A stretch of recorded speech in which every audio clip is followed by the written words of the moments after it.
मोर मन के सरोवर मगोरी आके गोता तहाँ लगा जाओ। हाँ मन के सरोवर मगोरी आके गोता तहाँ लगा जाओ। मन हृदय माँ बस गेहस जिंदगी माँ अब तो आ जाओ।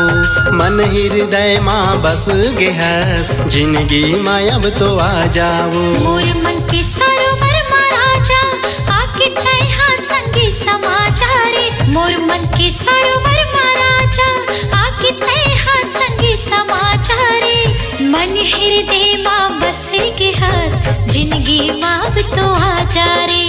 मन हृदय माँ बस गेहस जिंदगी माँ अब तो आ जा रे। मोर मन के सरोवर माँ राजा।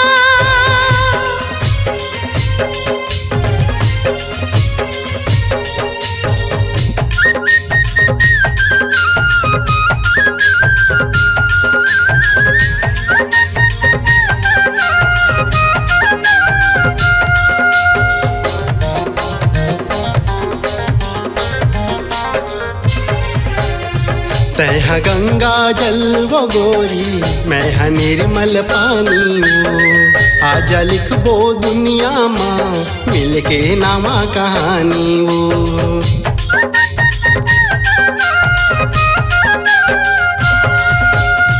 तह मोरे दिल के राजा बन गयो मैं तोरे रानी रे।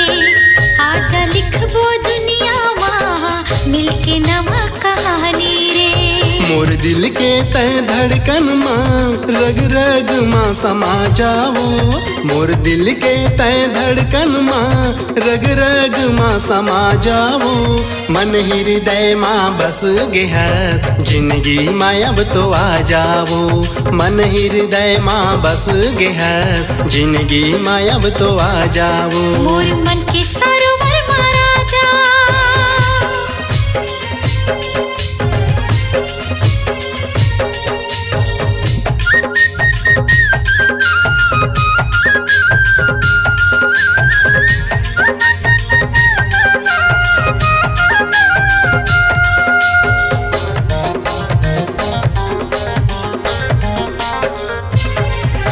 मन के समंदर में डूब गयो तोर बन जा माया के तय मोर नाव। बन के घटा बरस जा तन मा बन जा पतझड़ मा घना छाव।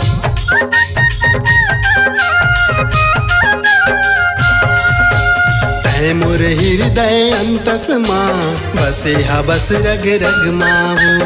घर के उजाला माया के दूनों अमर हो जाबो जगमाओ। मोर मन के सरोवर माँ राजा आके तहाँ संगी समा जा रे। मोर मन के सरोवर माँ राजा आके तहाँ संगी समा जा रे। मन हृदय माँ बसे गेहस जिंदगी माँ अब तो आ जा रे।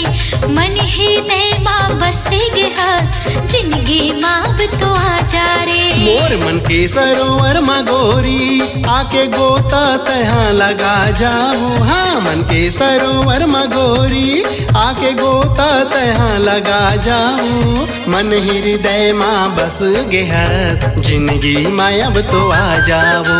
मन हृदय माँ बसे गेहस जिंदगी माँ अब तो आ जा रे। हाँ मन हृदय माँ बस गेहस जिंदगी माँ अब तो आ जाओ। मन हृदय माँ बसे गेहस जिंदगी माँ अब तो आ जा रे।